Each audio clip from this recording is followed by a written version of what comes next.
Bonjour Madame Barry. Bonjour Monsieur Camara. Heureux de vous recevoir sur ce plateau. Merci pour l'invitation et merci pour l'intérêt que vous accordez à l'éducation nationale et à l'enseignement supérieur privé. C'est nous qui sommes honorés. Mesdames, Messieurs, bonsoir. Nous continuons à faire honneur à la femme. Ce numéro de l'entretien de Coloma, troisième d'affilée encore, nous recevons une dame. Elle est une personne un peu effacée, mais elle est très visible au milieu de l'enseignement supérieur privé. Elle est très entreprenante, déjà à 22 ans. Elle s'est engagée dans la formation des carrières, dans la formation des plans de vie à travers l'ouverture d'un institut de formation en nouvelles technologies. 18 ans après, elle porte à bout de bras une université du nom de Agibou Bari. Au même moment, elle est la présidente de la Chambre représentative de l'enseignement supérieur privé. Elle a pour nom Madame Bari Nene Houdia Baldé. La question que nous posons dans ce numéro de l'entretien de Coloma, ou les questions auxquelles elle est invitée à répondre, c'est de savoir comment, en tant que leader, elle réussit à surmonter barrières et stéréotypes pour avancer, et surtout au niveau de l'enseignement supérieur, quel apport, quel souffle nouveau. Réponse dans un instant.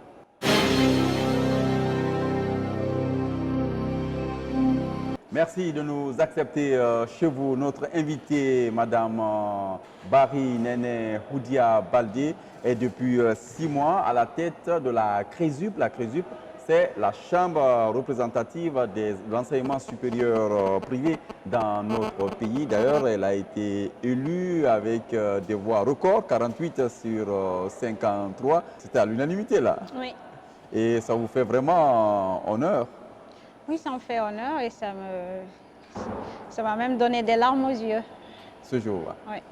Madame, depuis que vous avez cette charge-là, qu'est-ce qui est en train de changer au niveau de l'enseignement supérieur privé? Merci Monsieur Camara pour l'invitation. Je dirais que depuis que je suis à la tête de la CRESUP, ça fait 6 mois, il y a un changement qui est très visible. Parce qu'au moment où moi j'arrivais à la tête de la CRESUP, il y avait un problème de communication qui existait entre l'État et les institutions supérieures privées. Je parle des universités privées. Donc c'est un moment où l'État a décidé de ne plus orienter dans les universités privées. Donc l'État a fait une rupture de contrat, donc sans notre avis. Parce que bien avant, parce qu'il y a 2 ans de cela. Il y a 2 ans avant, je suis en train de recentrer le débat pour dire que voilà, les problèmes que j'ai trouvés sur place. Et aujourd'hui, donc depuis 6 mois que je suis à la tête, je pense que ce problème de communication a été rétabli. Donc Comment? les universités, avant les universités privées, les universités publiques travaillaient pas ensemble. Rare occasion où on se retrouvait. Donc, les universités privées étaient focalisées dans leur institution et les universités publiques pareillement. Donc, on n'échangeait pas nos pédagogies, on n'échangeait pas sur nos formations, on n'échangeait pas sur les enseignements. Donc, c'était vraiment comme si on était des rivaux. Et donc, ceci a changé depuis que je suis à la tête. Quels sont les indices? Les indices, dernièrement, par exemple, on a organisé pendant deux semaines une formation de l'ISFAD. L'ISFAD, c'est l'Institut supérieur de formation à distance. Donc, l'université Gamal Abdel Nasser a fait 2 semaines de formation dans les locaux de l'université Agibou Bari, ce qui n'a jamais été fait. Avant que je prenne cette présidence, aucune université privée n'avait foulé sol, n'avait été dans une université. Donc, aujourd'hui, le pont est rétabli? Aujourd'hui, ce pont est rétabli. Cette communication est rétablie et aujourd'hui, toutes les décisions qui sont prises au sein du ministère de l'Enseignement supérieur intègrent la CRESUP, la Chambre représentative de l'enseignement supérieur privé, et la CRDG. La CRDG, c'est la Chambre représentative des recteurs et directeurs généraux des universités publiques. Donc, les décisions sont prises ensemble. Qu'est-ce que vous avez cherché à changer? Où il y avait des réglages réellement? Il y avait un problème de communication dans ce sens qu'il y a eu beaucoup de communication négative sur les universités privées, alors qu'il y a de très bonnes choses qui se passent, mais qui ne sont pas visibles parce qu'il n'y a pas eu de communication dans ce sens. Et donc, dès l'instant qu'on se focalise sur ce qui est mauvais, forcément, ça fait une rupture. Non, mais pour aller droit au but, pour l'État, dans les commentaires qui revenaient, il était question de gérer l'effectif des étudiants qu'on envoyait dans ces établissements, mais c'était aussi question de se rassurer de la fiabilité de la formation. Est-ce qu'il y a un début de réponse à ces questions? Mais je dirais déjà qu'il n'y a jamais eu de problème de fiabilité. Dès l'instant que les agréments et ouvertures d'institutions d'enseignement supérieur privé sont autorisés par l'État.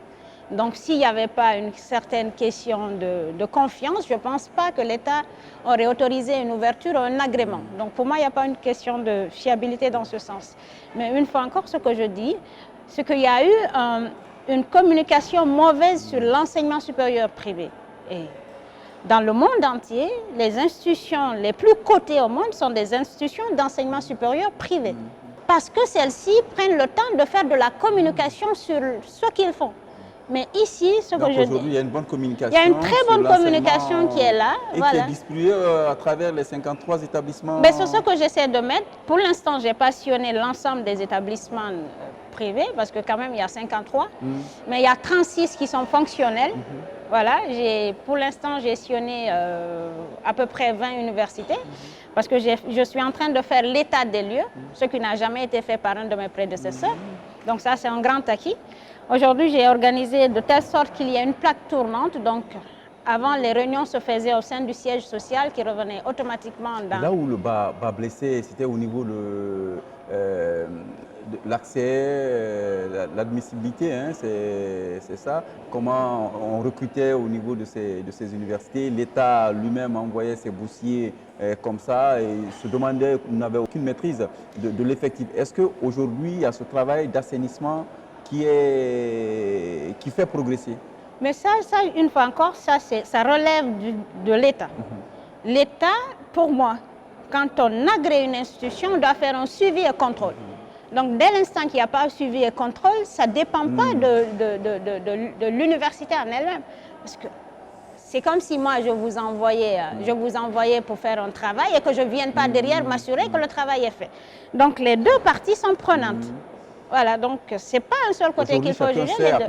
Aujourd'hui, il y a un système qui a été mis en place, qui est là, je pense, qui est en train de maîtriser cet effectif, mais aussi ce système-là, moi je dirais qu'il a des limites. Dès l'instant que cette biométrie dont vous voulez faire allusion a été organisée pendant les vacances, c'est déjà pas un bon départ. Parce que toujours est-il aujourd'hui que les universités privées n'ont plus les étudiants boursiers de l'État. Si. Ils continuent à avoir... Ça fait 2 ans qu'on ne fait pas d'orientation, mais il y a les contrats anciens qui sont en train de courir, qui ne sont pas finis. Il y a des institutions d'enseignement supérieur qui ont de la médecine. La médecine, c'est sur 7 ans. Il y a des institutions d'enseignement supérieur qui ont des filières d'ingénierie. Non, il n'y a pas de nouvelles.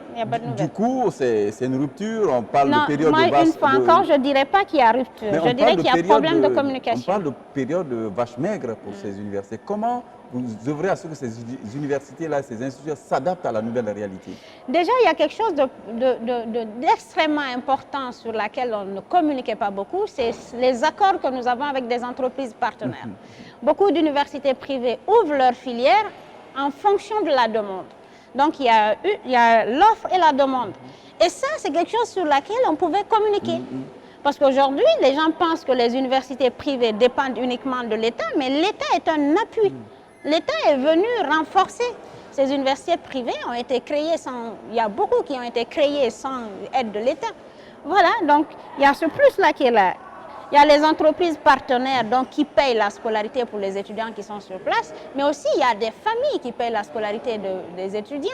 Et voilà, et donc il y a... Vous êtes une pionnière dans ce domaine depuis 1995 déjà. Oui. Vous avez ouvert l'Institut supérieur d'informatique et de management. Aujourd'hui, vous avez une université à Guiboubari en hommage à votre mari.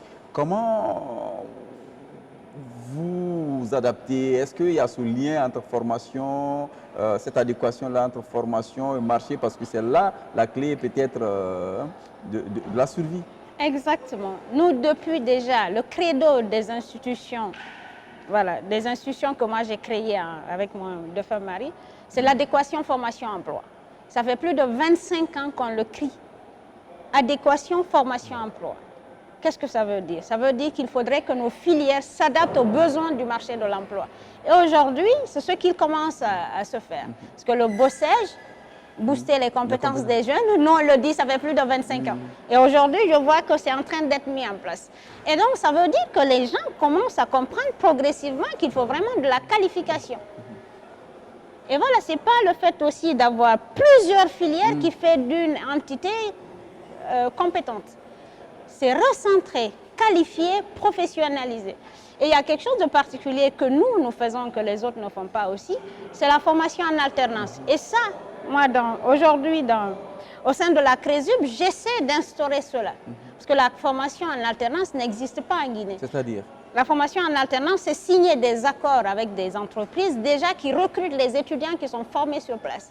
Et quelquefois, même au niveau du bachelier qui est orienté, on peut trouver un accord avec une entreprise qui accepte de payer la formation de ce bachelier-là et en même temps l'intégrer. Donc, il a les deux formations. Très bien. Ça marche très bien. Et donc, en même temps, il intègre cet étudiant-là dans la vie professionnelle. Donc, il a à la fois la formation théorique, mais la formation pratique. Et donc, déjà, il a un emploi qui est là. Parce que pendant qu'il est en formation, il a déjà un salaire. Vous faites référence il y a peu au bossage, mais aussi dans un souci de qualité, le gouvernement a mis en place une autorité nationale d'assurance qualité. Est-ce qu'avec cet instrument-là, aujourd'hui, de faire un appel du pied à l'État pour les mettre en confiance que oui, aujourd'hui, ce qu'on reprochait aux universités privées avec un tel instrument, pratiquement non, ce n'est pas le cas, donc on peut faire mieux. Exactement. Quand j'ai entendu qu'on a lancé l'ANAC, mais j'étais vraiment rassurée. Je dis tant mieux. Si naturellement les choses se font dans les règles, je pense que tout ce qu'on reproche aux universités privées ressortira. Et voilà, il y a de très bonnes choses qu'on peut maintenir, il y a de mauvaises qu'on peut améliorer, il y a d'autres qu'il faut carrément bannir. Et ça, c'est l'ensemble des institutions d'enseignement supérieur, que ce soit public ou privé. Parce qu'il n'y a pas que le privé où il y a du mauvais. Il y a du bon et du mauvais des deux côtés. Donc, il y a le bon qu'il faut renforcer, l'autre à l'améliorer, puis jeter le reste. Avec les évaluations périodiques des programmes et les habilitations. Et moi, je dirais aussi que l'ANAC, c'est d'abord soi-même. L'Agence nationale d'assurance qualité, c'est bien. Mais pour moi, l'assurance qualité première, c'est critiquer soi-même. Il y a même des auto-évaluations. Voilà. Et puis, c'est la personne aussi. En tant que fondateur ou en tant que responsable d'institution d'enseignement supérieur, nous devons nous dire, voilà, je suis là en tant que leader. Donc, il faudrait vraiment que ce leadership, que je mette du management dedans et de la qualification. Donc, c'est avant tout soi-même. Donc, c'est bien de mettre l'Agence nationale d'assurance qualité. Mais si la personne qui a fondé cette institution ou qui dirige cette institution n'a pas envie de faire du bon travail, mais je ne pense pas que l'Agence nationale d'assurance qualité pourra travailler correctement. Donc, c'est d'abord accepter soi-même de faire du bon travail. Madame, vous n'êtes pas seulement éducatrice, vous êtes surtout consultante en micro-projet, sociologue, et on vous trouve très pragmatique et dynamique. Qu'est-ce qui vous attache tant à l'école? Je dirais que c'est inné et en même temps un héritage. Parce que j'ai mes deux parents qui sont des professeurs d'école. Donc mon père est professeur d'histoire et de géographie, ancien DPE, directeur préfectoral de l'éducation nationale au niveau de toutes les régions de la Guinée. Ma mère, elle est prof de français, prof de lettres modernes. Et en même temps, elle a été aussi directrice des examens et services scolaires dans toute la Guinée. Toujours aux côtés de votre père? Toujours aux côtés de papa, voilà. Et mon défunt époux, il était professeur d'université aussi, chercheur, professeur à l'université Paris-Dauphine, docteur en informatique. Et voilà, donc pour moi, c'est une passion, c'est inné. Passion, sacerdoce, ce n'est Voilà. pas l'école pour vous, n'est pas une vache laitière? Non, pas du tout. Pour moi, l'école, c'est ma vie. C'est ma vie, moi. Voilà. Donc, quand je réussis dans une activité, c'est que j'ai réussi ma vie. Perfectionniste, on vous Très trouve, perfectionniste. vous avez même eu, si on fait un tour dans vos temps, on dit que vous avez mis à la porte une vingtaine de cadres parce que vous tenez au résultat, vous tenez à la qualité. Oui, je tiens à la qualité. J'ai mis à la porte, c'est vrai, plusieurs de mes employés parce qu'ils ne répondaient pas aux normes que je me suis fixées. Et aussi, ils n'adhéraient pas à ma vision de l'enseignement. Quelle est votre vision, madame? Moi, ma vision de l'enseignement, déjà, c'est adéquation, formation, emploi. Je crée une filière en fonction de la demande, de l'offre et de la demande. Je ne crée pas une filière parce que j'ai envie de la créer. Je crée une filière quand il y a un potentiel derrière, quand il y a un débouché derrière. Donc ça, quiconque je recrute chez moi doit adhérer à ça. Sans vouloir faire de la publicité, madame, aujourd'hui, quelles sont les filières que vous avez chez vous et où vous avez des étudiants inscrits? Voilà, actuellement, par exemple, je travaille beaucoup sur la filière banque et assurance parce que la majeure partie des étudiants que je forme dans ce sens sont absorbés automatiquement par la Banque islamique de Guinée. Okay. Donc ça, c'est une filière dans laquelle je travaille énormément actuellement. Et avec le secret de la formation en alternance. Exactement, Okay. Voilà. Et puis, il y a une autre branche dans laquelle je travaille énormément aussi, c'est l'automatisme industriel et maintenance, qui est très rare en Guinée. Je prends le cas de l'ascenseur d'ici, je suis sûre que votre maintenancier doit venir d'ailleurs. Souvent, oui. Voilà.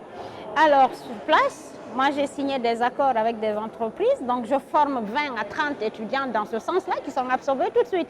Parce que dès l'instant même qu'ils sont en formation, ils sont déjà sous un contrat en alternance. Donc il y a ces deux, il y a aussi le centre de formation et de perfectionnement en santé, ça c'est dans le cadre professionnel, que j'ai créé depuis 9 ans, où les infirmiers, sages-femmes d'État et les aides-soignants, parce qu'il n'y a pas d'aides-soignants en Guinée, sont tout de suite absorbés. Et ça, cette particularité-là aussi, c'est parce que moi, je respecte les programmes guinéens. Je les respecte, mais je les enrichis des programmes étrangers, parce que je travaille dans des institutions d'enseignement à Lyon où je vis, et donc j'associe ces deux programmes. Et ce qui fait aujourd'hui la particularité de ces programmes d'aide-soignantes et de sages-femmes d'État, c'est qu'il y a une filière qu'on appelle une filière de puéricultrice qui n'existe nulle part ici, à ce que les sages-femmes soient doublement qualifiées. Donc une polyvalence où ils peuvent s'occuper à la fois du bébé et de la maman. Parce que ici, nos sages-femmes s'occupent plus de la mère. Quand on est, madame, une femme, on entreprend, on est dynamique, on cherche l'excellence dans tout ce qu'on entreprend. Est-ce que c'est un fardeau en Guinée? Non.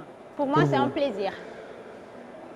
Peut-être pour les autres, mais pas pour moi. Pour moi, c'est un plaisir d'apporter un plus dans mon pays. Parce que je suis tellement fière d'être d'une famille d'éducateurs et je veux aller au-delà. Je dis toujours à mon père, papa, tu as fait un travail formidable. Je dis à ma mère pareil, mais je veux faire plus que toi. Parce que c'est cette fierté que j'ai. Partout où je passe, dès que je dis qui sont mes parents, on me dit, mon Dieu, on comprend mieux pourquoi tu es aussi exigeante, on comprend mieux pourquoi tu es aussi perfectionniste. Alors pour moi, c'est un plaisir de travailler avec les jeunes. Je vous donne juste un exemple. Donc chez vous, il n'y a pas de barrière, dit parce que je suis femme, si je n'étais pas... Je ne me fais pas de limite. Je dis qu'à compétence égale, une femme est plus pragmatique, plus opérationnelle, plus rentable qu'un homme, à compétence égale. Le président aussi le dit. Voilà. Et aujourd'hui, je vous donne un exemple, parce que je fais beaucoup de développement personnel avec mes étudiants.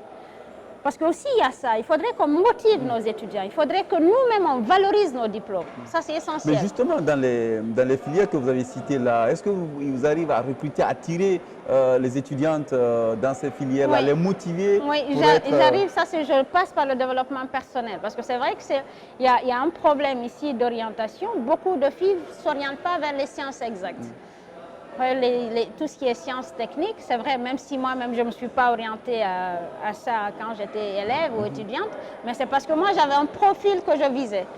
Et donc, ça m'est arrivé d'avoir des étudiants à ISI qui ont un profil bac SM, donc les sciences mathématiques, mais qui se retrouvent en ingénierie juridique.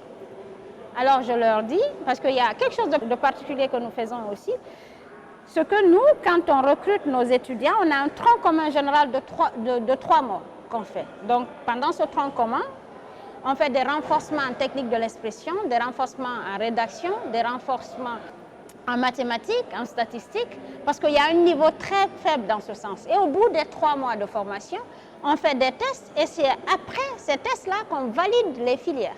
Donc, tu peux avoir aujourd'hui un choix en banque et assurance et qu'on ne te garde même pas au sein de nos institutions. Ou que tu prennes une filière en sciences juridiques et que tu te retrouves en télécom. Voilà, vous donnez cette liberté, vous ne laissez pas ce soin-là à l'étudiant? Je leur laisse le choix de faire un choix à l'entrée.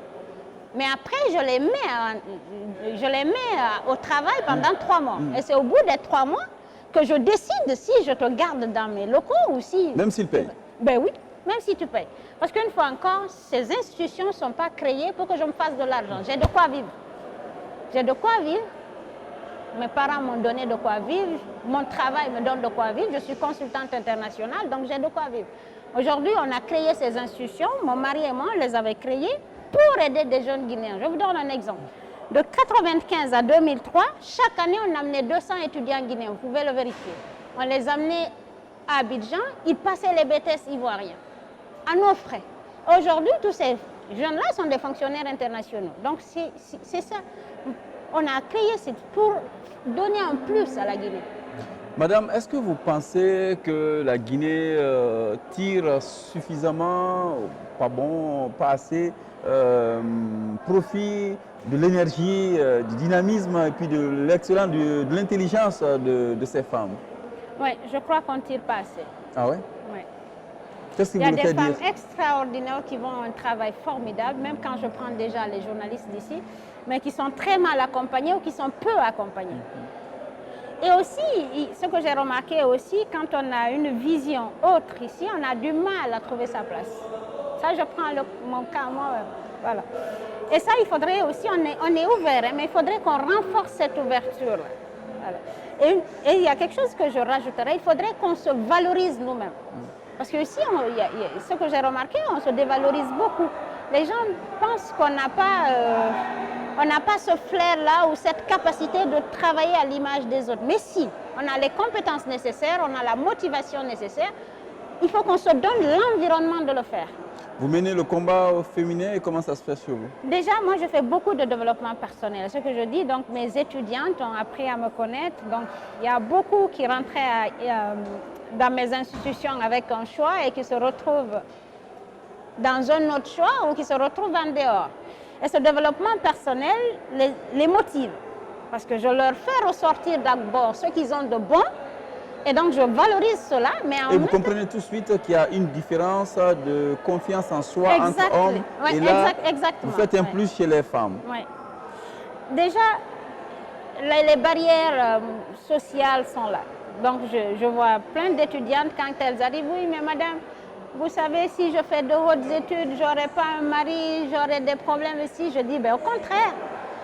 Je dis, faites de très bonnes études, discutez avec votre mari, parce que la majeure partie des jeunes filles sont mariées, discutez à votre époux, faites comprendre à votre époux que c'est à votre avantage de travailler. Je dis, supposez, je prends moi mon cas, je dis, supposez si je n'avais pas fait de bonnes études, j'ai perdu mon mari, ça fait bientôt 10 ans.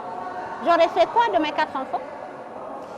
Merci madame pour cette exclusivité que vous nous accordez en vous confiant à nous. Merci à cette confiance aussi que vous avez au potentiel féminin dans notre pays.